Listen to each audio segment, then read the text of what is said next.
soit plus de 5,5 fois la population de Paris. 12 millions de morts. À l'origine, la communauté internationale avait demandé au Congo d'accueillir plusieurs vagues de réfugiés des pays voisins, notamment des milliers de Rwandais qui fuyaient le génocide du Rwanda en 1994. Les Congolais sont aujourd'hui victimes de leur hospitalité, puisque des milices armées et de diverses origines occupent l'est de ce pays. Elles chassent les populations autochtones de leurs terres pour les remplacer par d'autres. Ces groupes armés sèment la terreur, commettent massacres, viols et pillages en toute impunité. Faut que ça cesse!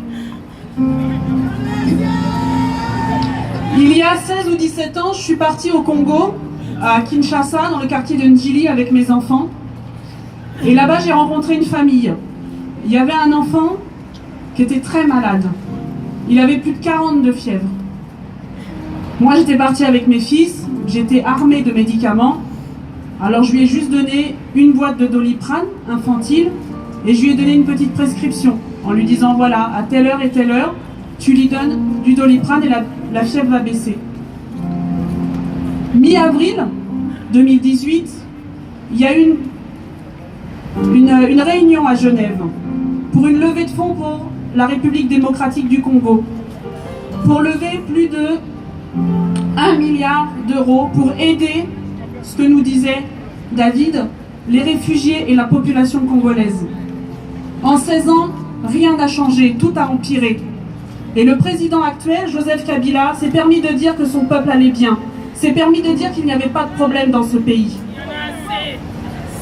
Je vais vous dire quelque chose. Qui a un téléphone? Vous avez tous des téléphones.